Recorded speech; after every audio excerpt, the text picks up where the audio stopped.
Assalamu alaikum and welcome to this episode of Tradition in Transition, the Jaffer Journey. Today we'll be talking about how JBS has redefined its business and evolved as a tech leader. And who better to talk about this is a man who's been leading this transformation himself, our CEO Veqar Islam. Welcome, Veqar, to our series. You've been with this organization for over 11 years, I suppose. So tell me, how have you managed to keep the Jaffer legacy and also be in the forefront of tech leadership? So I think, how do I see first, how do I define Jaffer legacy? So for me, Jaffer legacy is about trust, it's about credibility, it's also about innovation. And luckily for JBS, being in the tech, you can't achieve transformation, you can't achieve progress if you are not rooted in these three words, right? Whether, it is because of Jaffer legacy or even otherwise. So you can't progress if you can't have trust. And that I genuinely believe is true for any organization, not just a tech organization, because trust is something which from where you build on whatever else you want to do. And tech embodies innovation. And one of the things, and I keep talking about it, which in my view keeps or should keep CEOs awake, is whether my organization at any point in time future relevant or not. And the moment you think of future relevant, you got to innovate to stay future relevant, and you got to think different to stay future relevant. So that's how the legacy gets embodied into whatever we are trying to do, and it's also very relevant to the tech as an industry. But Jaffer's been around for over 7 decades, and of course they do have a very strong legacy. It's a family-led organization. But has that legacy ever slowed down the drive that you have to be very forward-thinking and innovative? So legacy by definition means being slow. Yeah. Right? And that's where it becomes extremely important that you carve out your journey from the legacy while keeping the values, keeping the image that you inherit going, right? So, and again, the problem with tech and the upside with tech, depending on which side of the lens you want to see things at, it has to be fast paced. It has to be very quick. You got to be moving, and you got to be failing fast, as they say. So we had to take the strength of the legacy, yet we had to carve out our own journey in a manner that it resonates with the tech industry. So as an example, legacy suggests a very legacy culture, a very legacy ways of operating, very hierarchical, if you like, in your approaches. Whereas we went in with a flat structure, we went in with a very open structure, and something not very transformational for the global world anymore, but incredibly transformational for a local organization is to have an open office. And that took a while. But we needed to do that to make sure that we give pace to the organization, and the decision making and approachability and accessibility to leadership is a lot more available compared to a typical hierarchical organization. So we've kind of tried to find a blend between the legacy and the forward-looking thinking that we wanted to achieve with JBS. And I think with the journey that we have had over the last 11 years, we've done a pretty impressive work. So tell me about this impressive work, because transformation in this day and age is used quite loosely, and it's used everywhere, digital transformation. But what is it really? What does transformation really mean for JBS? And while you're talking about that, do tell me about some of the Jaffer values that you have sort of got in your DNA that you've carried forward, and then you've transformed into this organization. So let's first look at the transformation journey, and I look at the transformation in 4 different dimensions, and in my view, that's the way businesses are run actually. And I think all the books and all the degrees of business revolve around these four things, and they bring the complexities and the and different dimensions to the way businesses are run. So first is, of course, the customer piece, as to how we have handled the customer. So if you look at the way we were dealing with customers, over the last 4 decades, which is more or less the life of JBS, slightly more, to the way we deal with them today. So if you go back, we would deal with the customers in a very hierarchical manner, where the face facing the customer and the CEO, there were at least 8 layers, and we got rid of those layers, and now more or less in 3 layers the customer is talking to me directly. And that brings speed, that brings clarity, that brings approachability, not just to the customer but also to our people. We've started serving the customer through a much more wider lens of our portfolio, where we cover the compute piece quite strongly, we cover the consulting piece very strongly through our partnerships with companies like HPs and Oracles and Microsofts, etc., but also through our people piece, right? And where customers see us as far more integrated technology company rather than just seeing us in silos. And third is, of course, the territory piece, where beyond the customer and the portfolio, are we covering the right territory? So while locally, of course, we are present in all the major cities of the country and growing our businesses, but in the last few years, we've also embarked on our international journey, and already in 3 countries, where we have set up our offices and starting to grow our business. And the fourth very important piece is our people piece, as to how we have evolved the people part in our culture.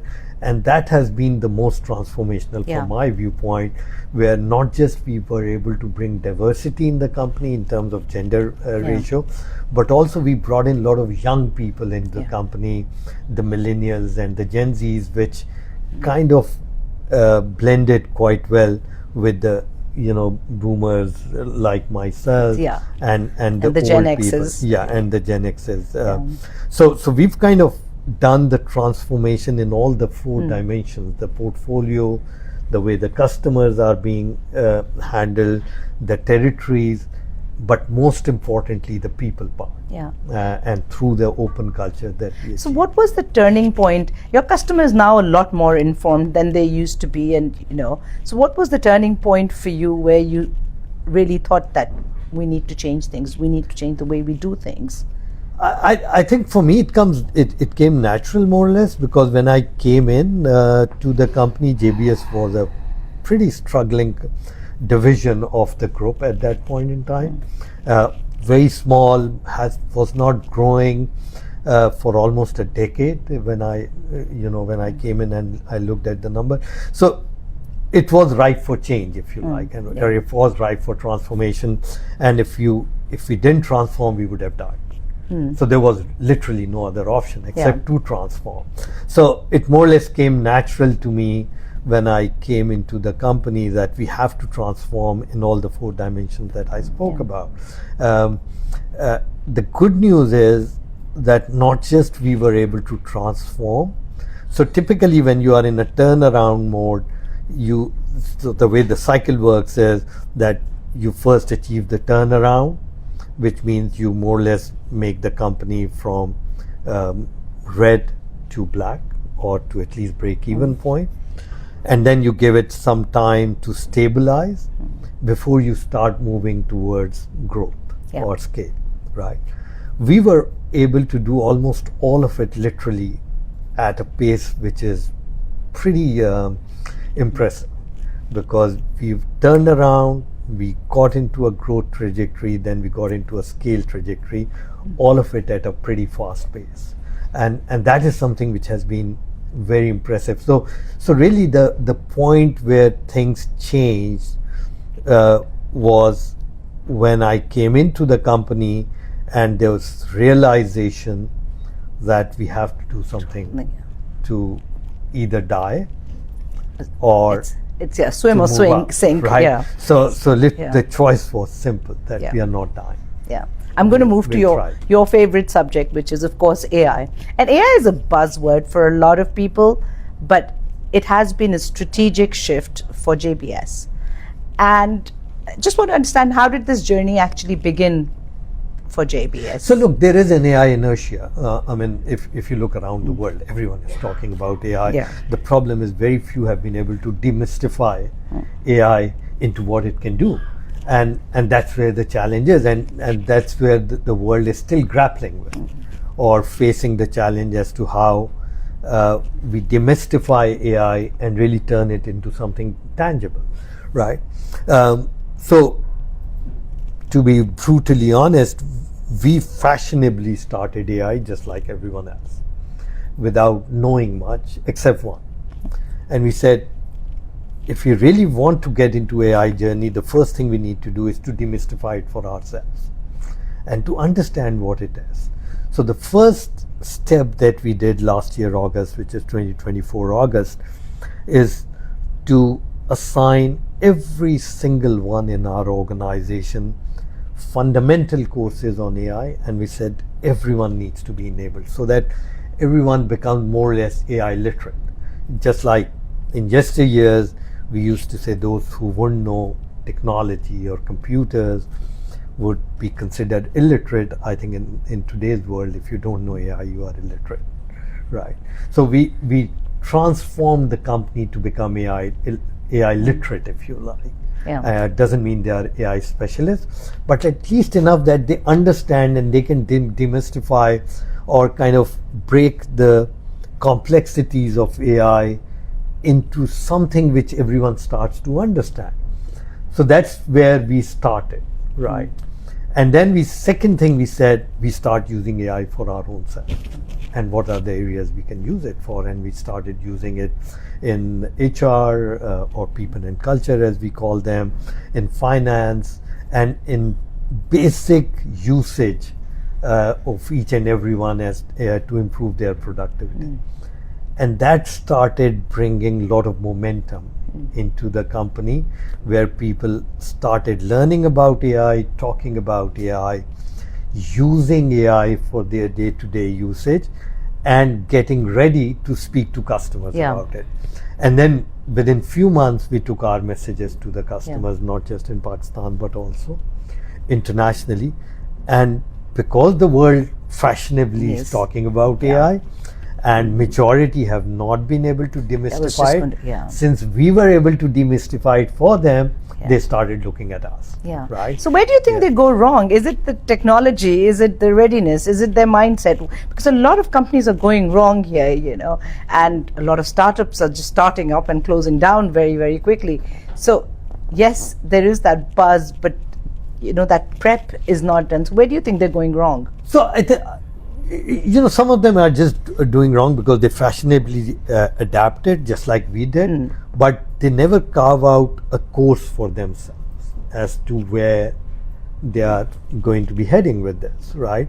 And while keeping to talk about AI won't help, till you understand what sort of business problems can you solve with AI, and how you take it to the next stage. Because at the end of the day, organizations and users are hungry as to how they can use AI to improve either productivity or increase revenue or decrease costs or just become cutting edge and becoming very innovative.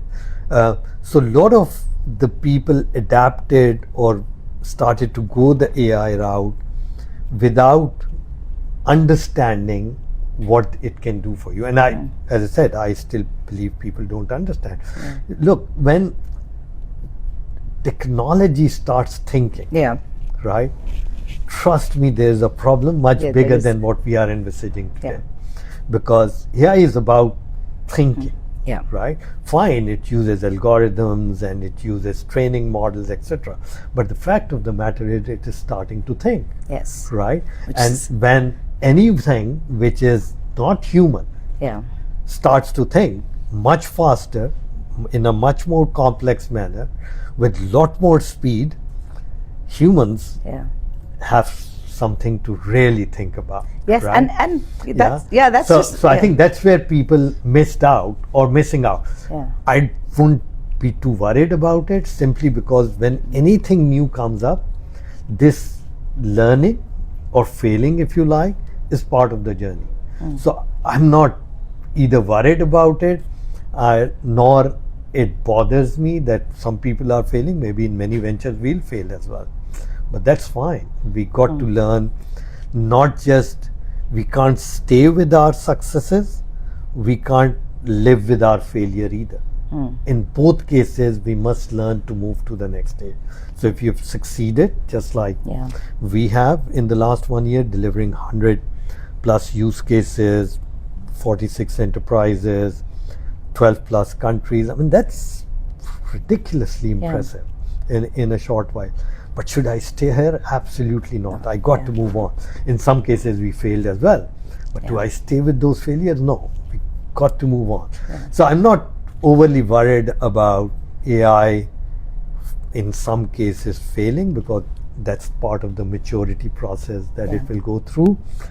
But it is going to become more and more powerful, because it is now a thinking beast. Yeah, which is, it's so interesting, because technology drives change, but transformation cannot happen without people. And you've emphasized on the investment that you've done with people, but how do you balance automation with the human potential that we have? I would actually put it other way around, and I'll say, how do you balance human with the automation? Because to me, human comes first.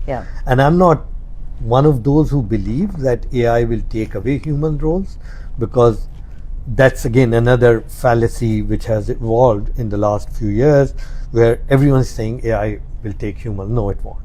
Right? Will it take human roles? Yes, it will. But will it take over humans? No. Right? Will it create many new roles in the world which doesn't exist today? Yes. Will it take many roles which exist today? Yes. Right? So we got to be aware of what AI will take away and what will it bring to the table. Right? Net, AI will bring lot more to the table than what it will take away. Right. And there is a World Economic Forum report which says there will be 72 million new roles that will be created. Right. And that tells you, but that's not it. Think about the kind of investment that is going into AI. I mean, I've been in tech now for 4 decades. Never seen this kind of investment being rolled into technology the way we are seeing today. It's no more millions. Everyone is talking of billions of investment. So logic says, when you are investing billions, you are expecting trillions. Right? So by definition, that means we are going to see an explosion of economy where trillions will become more or less the benchmark of matrix to be looking at, rather than the billions that we look at today. And which fundamentally means the economies are going to expand like people have not seen. So AI is far more transformational, far more disruptive, in many ways negative, but in many other ways very positive, and will create massive impact. So like in any other product launch, like you say, you've got your early adopters and then you've got your laggards, right? And what I've seen at JBS, because you've got a lot of young people, but then you've also got people who maybe are, from my generation, I suppose. How do you keep that excitement level and, people not getting so anxious, and or nervous about AI and whether AI is going to take my job away? So there is that human element, and how do you balance that and how do you manage that? So I think first thing any leader, in my view, has to realize, if I'm sitting in 2025 and I think like a boomer, I act like a boomer, and I want a Gen Z or millennial to be acting like me or thinking like me, then I'm an idiot. Right? Because that won't happen. So which means now the onus is on me to change, think like that, and more or less act like a Gen Z or a millennial, and be able to go to their level and work with them and get the best out of them. Right? So the real challenge is not how to deal with Gen Z and the millennials. The real challenge is how us going to their level and making changes to whatever we have learned over 3 or 4 decades, literally unlearn it, adapt to their needs. Because in 2030, many of us may not be around. In 2030, 35, even more will not be around. So it is the Gen Zs and the millennials which will be driving the organizations. It's as simple as that. And we got to leave the organization ready for them, not for the people from the 70s and the 80s and the 90s. Because that era is dead or coming to an end. And we need to be very mindful of it. So the way we are blending it is that we are backfilling a lot of positions through young people. Right, and we're taking a lot of risk with young people. We now have young leaders in the company who are coming in. I've just done an announcement this morning where we are setting up JBS Alpha. That's going to be our innovation unit, which will fuel the AI strategy in the company, and they will be bringing in the complete AI portfolio into various business units, led by a very, very young leader, most likely a Gen Z, right? And then we have another one, which is, just at the beginning of the, or right at the end of the millennial stage. So we are bringing a lot of young leaders into the company, and they'll blend with experienced people like myself, so that we strike the right balance between experience, wisdom, to energy, youthfulness, forward-looking thinking, risk-taking, etc. And I think that will be the best blend we can achieve for the future. Excellent. So let's move international. So JBS now operates in Pakistan, it operates in Saudi, in the UAE, in the US. Where do you see Pakistan's place in the global AI and tech landscape? So, look, everyone is trying to position themselves in AI. So today, is there any leader in AI space? Again, except for the developed countries that we know, but in the developing world, possibly not. So everyone is trying to find their feet. I think for countries like Pakistan, it's a great opportunity to leapfrog and catch up on some of the lost decades and some of the lost opportunities, right? Because it's happening now. So if we don't catch it, then we'll be left behind. The problem is not just it's happening now, it's happening at a breathtaking pace, which possibly human history has not witnessed before, right? Which means we don't have time. So we've got to move fast, and that's why I keep saying sometimes, we get too fascinated by perfection, right? And I'm all for it. But the problem is, if I have to compromise perfection to speed, I'll compromise on perfection, right? Because we don't have time. Because while I'm trying to perfect something, the world will move ahead. So that's why, famous saying that perfect is the enemy of good, right? So as long as it is good and can move to perfect, move it. And what's your view of how do we tell Pakistan's innovation story? Traditionally, South Asian countries have been known more for outsourcing people and these kind of jobs, but we can now really make a very strong intellectual contribution in the global sort of landscape. So how do you see us doing that? So in my view, what's Pakistan's strength? And if we dispassionately look at it, are we an industrial nation? No. Are we an innovative nation? No. Right? Are we an agriculture nation? Maybe. Right? Then what are we? Right? So in my view, we are a people-driven nation. Right? Talented people, good people, educated people, lots of them. Right? That's where we need to carve out a niche for ourselves. AI provides that opportunity, but not just AI. Right? And it's just that, in my view, AI has opened the gates for us to really make use of the talent. and making sure that not just we protect talent, but we harness them and we groom them to be ready to compete with the world best. Because now you cannot continue to stay within the confines of your country or your boundary and say, I'm happy with my world. That doesn't cut it. You're living in a ridiculously, intimately, intricately, scaringly connected world. And if you are so connected, then you got to think, is my talent ready to be competing in this connected world?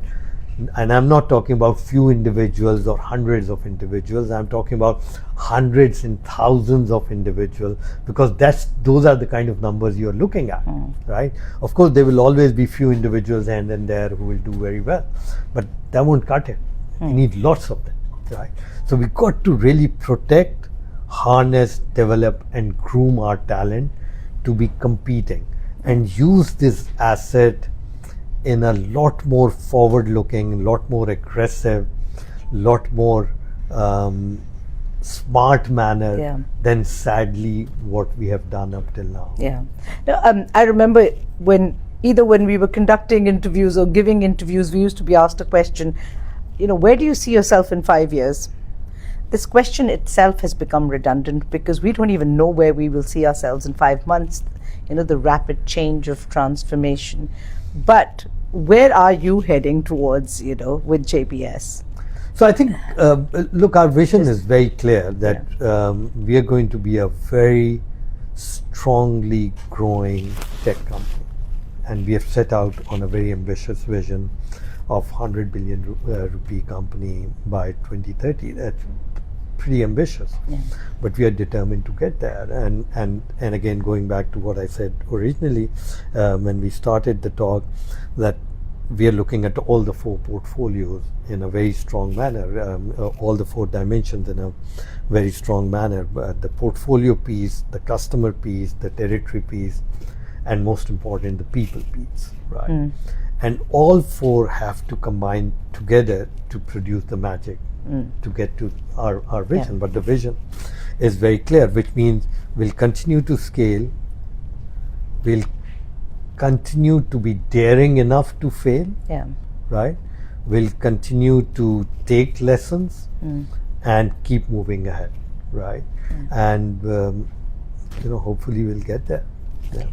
So I think that's a really good way of looking at this and how you want to blend those 4 dimensions. So before we close this, I'd just like to know how you would define JBS in one phrase. So I think we've just come up with this, statement that more or less should define JBS, and that also resonates with our purpose, right? So we are about innovation and we are about harnessing generations. So that's what we are all about, and that ties very well with our purpose as to why we do what we do. We exist to problem solve, we exist to harness talent, we exist to innovate. And using technology. Correct. And today, if you look at the way we are organized, we cover the entire spectrum of technology that very few companies do. And the depth of the portfolio that we cover, if you look at it from, is the world moving strongly towards compute? The answer is yes. Do we do compute? That's in our DNA, right? And if the world is intricately connected, as I said, do you need security? Yes, you do, right? Do we do security? You bet, right? If the world is intricately connected and need a lot of processing power, do you need to optimize it? The answer is again yes, so we do virtualization, right? And we are an expert in that. If all these 3 things are happening, do they need to be connected somehow? The answer is yes again, so we do networking. So that's how we cover the spectrum. Now, once you have this piece covered, now you need to put something in there, right? Which is the software layer, So does JBS go into that arena? Yeah, we do. We have very strong partnership with companies like Microsoft, which covers that layer very, very strongly. And then do you put operation systems like the ERPs and the CRMs on it? Absolutely. So we do top-notch ERP and CRMs and data implementations using platforms like SAP, Oracle, Microsoft, etc. Do you sometimes need to do customization and do custom development? Yeah, you do. So we do that as well. And all of it combined, do you need AI? Yeah, you do, right? So we are there. So that's how we cover the whole portfolio. Not many companies have this kind of a story. So they'll cover one or the two or the three areas. We cover all of it. We cover all of them well. We cover all of them with hundreds of customers. Yeah. That's where our story is very compelling. That's where our story is so different compared to others. And that's why our growth journey has been truly transformational. No, actually, since I've been part of JBS, whenever somebody asks me, what do you do? And I always say that we do everything. We are like the one-stop shop for technology. So there is nothing that I suppose we can't do. But I think what is very important, that being JBS and part of the Jaffer Group, it also brings that level of trust and legacy along with our ability to do anything under the sun. So it's been great talking to you, Veqar. Thank you for your usual insight and leadership, and hope we can talk again soon. Thank you. Thank you. Look forward.